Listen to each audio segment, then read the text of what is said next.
ஓம் ஸ்ரீ மகாகணபதையே நமः. ஓம் ஸ்ரீ துர்கா லக்ஷ்மி சரஸ்வதியே நமः. ஓம் ஸ்ரீ பிரம்மா விஷ்ணு சிவாய நமः. ஓம் ஸ்ரீ குருப்யோ நமः. வந்தே ஸ்ரீ குரோர் மண்டலம். நம்ம இன்றைக்கி ஸ்ரீலலிதா 9th எபிசோடில் இருக்கோம். 7th எபிசோடில் நம்ம ஆதிசக்தி அதுலேருந்து 3 பிரதர்ஸ் சிஸ்டர்ஸாக சிவன், பிரம்மா விஷ்ணு சிவன், தென் லக்ஷ்மி பார்வதி அண்ட் சரஸ்வதி இவாளோட இது பற்றி நம்ம பார்த்தோம். பிரம்மாவும் லக்ஷ்மியும் படைத்தலா பிறந்தா, பார்வதியும் விஷ்ணுவும் காத்தல் தொழிலுக்கு வந்திருக்கா, சிவன் அண்ட் சரஸ்வதி சம்ஹரித்தல் லயம் ஞானகாரகர்களாக வந்திருக்கா அப்படின்னு நம்ம பார்த்தோம். இப்போ இவாளோட பேரிங் எப்படி ஆயிருக்கு அப்படின்னு பார்க்க போகிறோம். பேரிங் எப்படி ஆச்சுன்னா, இந்த லயம்லேருந்து இப்போ சிவன் சரஸ்வதின்னு சொல்கிறோம் இல்லையா, அந்த சம்ஹரித்தல் தொழில் காத்தல் தொழிலேருந்து 2 பேர், படைத்தலில் 2 பேர் இருக்கா. இது அப்படியே ஒவ்வொன்றும் ரெண்டு பேரும் அப்படியே பேரிங் பாருங்க, ஒன்று கூட மிஸ் ஆகாமல் பேராக இருக்கும். பிரம்மா சரஸ்வதி படைத்தல், ஞானம், சம்ஹரித்தல் அந்த இதில் சேர்ந்தது. அடுத்தது விஷ்ணு லக்ஷ்மி, விஷ்ணு காத்தல் தொழில் பண்ணுறார், லக்ஷ்மி படைத்தல். சிவன் பார்வதி, சிவன் சம்ஹரித்தல் பண்ணுறார், பார்வதி அம்பாள் காத்தல் தொழில். ஸோ இந்த மாதிரி இந்த பேரிங் அவள் பண்ணியிருக்கா. இது பகவானோட ஒரு சங்கல்பம். அவளே பண்ணி இந்த மாயா லோகத்தை உருவாக்கியிருக்கா. இந்த மாயா லோகம் அப்படி தான் ஓடின்ட்டுருக்கு. இப்போ இதுலேருந்து இது 3 பேராக வந்த மாதிரியே எல்லாமே 3 படைச்சிருக்காளாம். இந்த லோகத்தில் படைக்கும்போது 3 குணங்கள். அது என்னென்னு பார்க்கலாம். நம்ம 3 குணங்கள் என்னென்னா, நான் அன்றைக்கே சொன்ன மாதிரி தமோகுணம், ரஜோகுணம், சத்வகுணம். தமோகுணம் நமக்கு இருக்குது. நம்ம துர்கை அம்பாளை வேண்டும்போது ரஜோகுணம் கிடச்சிடுறது. ரஜோகுணத்திலோட லக்ஷ்மி தேவியை வேண்டுறச்சு சத்வகுணமும் வந்துடுறது. சத்வகுணம் கிடச்சோடனே சரஸ்வதி அம்பாள் கிட்ட போகிறோம். நமக்கு அந்த ஞானம் ஃபுல்லாக நல்ல ஞானம் கிடச்சிடுறது. இப்படின்லாம் நம்ம சொன்னோம். அந்த மெச்சூரிட்டி லெவல் இவள் 3 பேரையும் நமஸ்காரம் பண்ணும்போது அப்படின்னா என்ன, தமோ ரஜோ சத்வம் 3மே எல்லார்கிட்டையுமே இருக்குது. அந்த குணங்கள் எல்லாமே நம்ம எல்லாத்தையுமே நம்ம வின் பண்ணி வர்றதுக்கு இவா 3 பேரும் தான் சப்போர்ட் பண்ணுறா அப்படிங்கிற மாதிரி. பிரம்மா விஷ்ணு சிவன் அண்ட் லக்ஷ்மி சரஸ்வதி அண்ட் பார்வதி இவா 6 பேரையும் நமஸ்காரம் பண்ணோன்னா இந்த 3 குணத்தையும் நம்ம ஜெயிக்க முடியும். இந்த 3 குணமும் நமக்கு பிறப்பிலே வரும் அப்படின்ட்டு. அடுத்தது 3 ஸ்டேட்ஸ் ஆஃப் அவேர்னஸ், அவஸ்தா அப்படின்னு அதுக்கு சொல்கிறது. இந்த 3 என்னென்னா, விழிப்பு நிலை, கனவு நிலை, ஆழ்ந்த உறக்க நிலை. வேக்கிங், ட்ரீமிங், டீப் ஸ்லீப் அப்படிம்போம் இல்லையா. அது விழிப்பு நிலையில் நம்ம என்ன பண்ணுறோம் அப்படிங்கிறது தெரியறது. கனவு நிலைங்கிறது கனவு காண்ற, லைட்டாக கனவு வரும், தூங்கறச்ச கனவும் வருது. அந்த மாதிரி ஒன்றுமே தெரியல, எனக்கு என்ன நடந்ததுன்னே தெரியல அப்படிங்கிறது ஆழ்ந்த உறக்கம். அதுதான் யோக நிலை அப்படிங்கிற.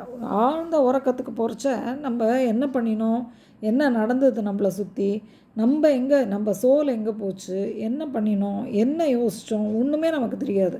அதுதான் யோக நிலை அப்படிங்கிற. டெய்லியே அந்த ஒரு இது கொஞ்சம் இருக்கணுமா நமக்கு. அந்த டீப் ஸ்லீப் இல்லை அப்படின்னு சொன்னால் ஒருத்தருக்கு நிறைய ஹெல்த் இஷ்யூஸ்லாம் வரும் அப்படிங்கிறா. ஸோ இதுதான் waking state, dreaming state and deep sleep state. அடுத்தது 3 விதமான சரீரங்கள் இருக்குமா, அதுவும் படைச்சிருப்பாளாம். எல்லா ஜீவராசிக்கும் அதெல்லாம் கொடுத்துருப்பாளாம். அது என்னென்னா, ஸ்தூல சரீரம், நம்ம நேரடியாக பார்க்குறோம் இல்லையா, நம்ம இந்த உருவம் பார்க்குறோம் இல்லையா, அந்த உருவம் ஸ்தூல சரீரம். அந்த உருவத்தை சுற்றி ஒரு பிம்பம் மாதிரி ஒரு இது இருந்துகிட்டே இருக்குமா, நிழல் மாதிரி ஒன்று, ஒரு பிம்பம் மாதிரி. அது நம்ம கண்ணுக்கு தெரியாது, ஆனால் அந்த சரீரம் இருந்துகிட்டே இருக்கும். அதுதான் நம்ம இப்போ ஃபார் எக்ஸாம்பிள் டக்குன்னு யாராவது ஒருத்தர் நம்மளை இப்படி பார்க்குற மாதிரி இருக்குன்னு டக்குன்னு திரும்பி பார்க்குறோம், எனக்கு அப்படி தோணித்துங்கிறோம். அதெல்லாம் அந்த சூக்ஷ்ம சரீரத்தோட எஃபெக்ட் தான். ஸோ அதுக்கு பேர் சூக்ஷ்ம சரீரம் அப்படின்னு பேர். இந்த ஸ்தூல சரீரமும் சூக்ஷ்மம் சரீரமும் உருவானதுக்கு ஒரு ரீசன் இருக்கும் இல்லையா, அந்த சரீரம் உள்ளே இருக்குமா, அதுதான் காரண சரீரம். ஸோ இந்த 3 சரீரம் எல்லா ஜீவராசி கூடயே இருக்குமா. ஸ்தூல சரீரம், சூக்ஷ்ம சரீரம், காரண சரீரம். ஒவ்வொரு பிறவிக்கும் அந்த உருவம், அந்த உருவத்துக்கூட சூக்ஷ்ம சரீரம், காரண சரீரம். அப்புறம் காலங்கள், 3 விதமான காலங்கள். Past, present, future. கடந்து போனது, முதல்லையே நடந்த விஷயங்கள், இப்போ நடந்து கொண்டிருப்பது, நடக்க போகிறது. இந்த 3 காலங்கள். இந்த காலங்கள் இருந்துகிட்டே இருக்குமா. அதே மாதிரி 3 விதமான சக்தி. அதை பகவான் நம்மளுக்கும் கொடுத்துருப்பார். அது என்னென்னா, இச்சா, கிரியா ஞானா. இச்சாசக்தி, கிரியாசக்தி, ஞானசக்தி. இச்சாசக்தின்னா அந்த ஆசைகள் வர்றது, கிரியாசக்திங்கிறது க்ரியேட்டிவிட்டி, ஞானசக்திங்கிறது புத்திசாலித்தனம். ஸோ இந்த வெறும்னா நம்ம ஆசைப்பட்டோமோ இல்லை அந்த இதை க்ரியேட் பண்ண தெரியும்னாலோ இல்லை க்ரியேட்டே பண்ணிட்டோம், பட் இது ரெண்டும் பண்ணணுன்னா அதுக்கு ஒரு ஞானம் புத்தி வேணுமோ இல்லையோ. ஸோ இச்சா கிரியா ஞானா இந்த 3 சக்தியும் நமக்கு, ஞானசக்தி, இச்சாசக்தி, கிரியாசக்தி, இது 3 இருந்தால் தான் ஒருத்தரால் வாழ்க்கையை மூவ் பண்ண முடியும். அதை பகவான் கொடுப்பாரான். அதே மாதிரி யோகிகள் எப்பயும் அவள் மெடிடேட் பண்ணிகிட்டே இருப்பாள். அந்த தியானத்தில் 3 லோகங்களை பற்றி மெடிடேட் பண்ணுவாளாம். அது என்னென்னா, நம்ம இப்போ இருக்கக்கூடிய பூலோகம், நமக்கு மேலே இன்னும் 2 லோகம் இருக்குது, புவர் லோகம், சுவர் லோகம்னு. பூஹு புவக சுவக அப்படின்ட்டு இந்த 3 லோகங்களை அவள் மெடிடேட் பண்ணிகிட்டே இருப்பாளாம். ஸோ இதெல்லாம் நம்ம லைஃப்பில் அது வறட்சியே இந்த மாயா இதெல்லாம் விஷயங்கள்லாம் வந்துடுறது. ஒரு பிறவி எடுத்தாலே இதெல்லாம் வந்துடுறது. 3 வேலைகள் அதான் நம்ம இப்போ சொன்னோம் இல்லையா, பிரம்மா விஷ்ணு சிவன் பண்ணுறான்ட்டு.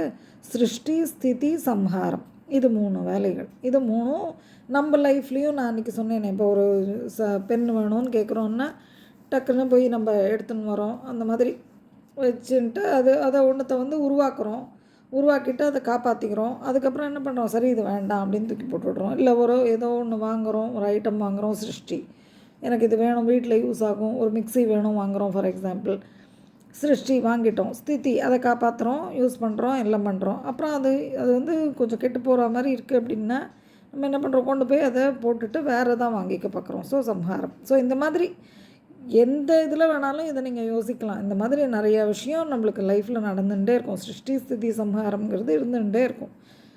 அப்புறம் 3 விதமான சிவபார்வதி 3 வேலைகள் பண்ணுறாளாம். அது எப்படி அவள் என்ன பண்ணுவான்னா, இந்த சிருஷ்டி, ஸ்திதி, சம்ஹாரம் அதுவும் அவளே தானே பிறந்திருக்கா, பிரம்மா விஷ்ணு சிவனா.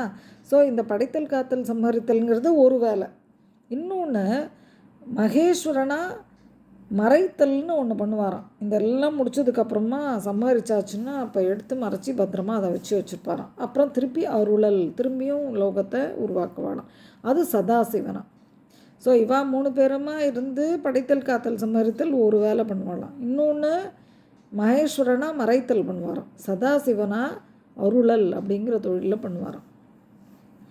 அடுத்தது இன்னொன்று என்ன இந்த மாய லோகத்துக்கு இருக்குன்னா, பூமி. இந்த பூமி இருக்குது இல்லையா, பூலோகத்தை படைச்சா இல்லையா, அந்த பூலோகத்தில் பொறுத்தவரையிலும் மலைங்கிறது ஹைட்டு, அந்த லெவல்ஸ் பார்த்தேன்னா பூமி ஃப்ளாட்டாக இருக்குமா, மலை ஹைட்டாக இருக்கும், கடல் பூமிக்கும் கீழே இருக்கும். ஸோ இந்த மாதிரி 3 லெவல், மேலே இருக்கிறது மலை, அடுத்தது பூமி, அதுக்கும் கீழே கடல், இப்படி 3ஆக படைச்சிருப்பாளாம். தென் இன்னும் ஃபைனலாக ஒன்று, அது என்னென்னா மனோபுத்தி அகங்காரம். மனசு, புத்தி, அகங்காரம். புத்திங்கிறது என்ன, இன்டலெக்ட். அந்த புத்திசாலித்தனத்தை வச்சு நம்ம மனசு இருக்கணுமா. மனசு ஒரு விதமாக யோசிக்கும். இந்த மனசு உடனே மனசாட்சி என்ன சொல்லும், இல்லை அந்த புத்தியை வச்சு அது சொல்லும், இல்லை இது இப்படி தானே இருக்கணும், அப்படி தானே இருக்கணும் அப்படின்னு கேட்குறச்சே இந்த மனசு இல்லை நான் இதை தான் பண்ணுவேன், நான் மனசாட்சிக்கு ஒத்துக்க மாட்டேன்னு சொன்னால் தப்பான விஷயம். ஸோ அதுக்கு பேர் தான் அகங்காரம். இப்போ அகங்காரங்கிறது இல்லை நான் ஒத்துக்கிறேன்னு சொல்கிறதா, இல்லை ஒத்துக்க மாட்டேன்னு சொல்கிறதா, இது எப்படி நம்ம இருக்கோங்கிறது தான் ஐ கான்ஷியஸ்னஸ், ஈகோ. ஸோ மனஸ், புத்தி, அகங்காரம் எல்லாருக்குமே ஈகோ இருக்கும், ஐ கான்ஷியஸ்னஸ் இருக்கும். ஸோ இந்த புத்தியும் மனசும் அகங்காரம் 3 ஒன்றா வேலை செஞ்சதுன்னா, இல்லை மாறி மாறி வேலை செஞ்சதுன்னா எப்படி இருக்கோ அதை பொறுத்து தான் ஒருத்தருடைய சித்தம், பீயிங் இருக்கும். அவர் எப்படி இருக்கார் அப்படின்னு, வாழ்க்கையை நடத்துகிறார் எப்படி இருக்கார் அப்படிங்கிறது அதை பேஸ் பண்ணி தான் இருக்குமா. இந்த 3 இருக்க பாருங்க, இது எல்லாம் ஒரு மாயை. இந்த மாயையை பகவான் தான் நமக்கு உருவாக்கி வைப்பாராம். எதை பேஸ் பண்ணினா, நம்ம எப்படி வாழ்க்கையை பூர்வ ஜென்மங்களில் நடத்தினோமோ அதை பேஸ் பண்ணி தான் ஒவ்வொரு பிறவியிலையும் அவர் இந்த மாய லோகத்தில் நம்மளை போடுறாராம். நமக்கு எந்த இடத்துல பிறவி கொடுக்குறார், யாருக்கு குழந்தையாக பிறக்கிறோம், எல்லாமே based on how we were living, அதுதான். ஸோ இந்த மனசு, புத்தி, அகங்காரம் இதில் பெரிய ரோலை ப்ளே பண்ணுறது. அதை பேஸ் பண்ணி தான் நம்மளுடைய பீயிங், சித்தம் எப்படி இருக்கோங்கிறது இருக்கும். அந்த இது நன்னா இருந்ததுன்னா ப்ரீத் சூப்பராக இருக்குமா. நம்ம மூச்சு காற்று இதனுடைய அவுட்புட் தானா இந்த மனோபுத்தி அகங்காரம் இருக்கு இல்லையா, அதை பேஸ் பண்ணி தான் சித்தானி தேகம், அதை பேஸ் பண்ணி தான் நம்மளுடைய மூச்சும் இருக்குமா. ப்ரீத்து, அந்த ப்ரீத்தினுடைய பியூரிட்டி, ப்ரீத்தினுடைய கரெக்டான அந்த இது எல்லாமே அதை பேஸ் பண்ணி தான் இருக்குமா. ஸோ இந்த புத்திங்கிறது இந்த கழுத்துக்கு மேலே இருக்கிற ஏரியா புத்தி அப்படின்னு சொல்கிறான். கழுத்துலேருந்து ஹிப் வரைக்கும் மனஸ்தத்துவம், புத்தி தத்துவம், மனஸ்தத்துவம். அதுக்கு கீழே அகங்காரம், ஐ கான்ஷியஸ் தத்துவம் அப்படின்னு சொல்கிறா. வாக்பவ கூட்டம், மத்திய கூட்டம், சக்தி கூட்டம் அப்படின்னு இதை சொல்கிறா. ஸோ நம்ம நல்ல மனசு, புத்தி, அகங்காரம் எல்லாம் நல்லதாக இருந்து நல்ல சித்தம், நல்ல ப்ரீத்து எல்லாம் கிடச்சி நல்ல வாழ்க்கையாக வாழ்ந்து அமோகமாக இருக்கணும்ன்ட்டு எனக்கும் உங்களுக்கும் எல்லாருக்கும் பகவான் வாழ்த்தணும்னு நான் வேண்டிக்கிறேன். நீங்களும் எனக்கும் நம்ம எல்லாருக்காகவும் வேண்டிக்கோங்க. லோகா சமஸ்தா சுகினோ பவந்து. சர்வம் ஸ்ரீகிருஷ்ணார்ப்பணமஸ்து. ஸ்ரீ லலிதார்ப்பணமஸ்து. நன்றி.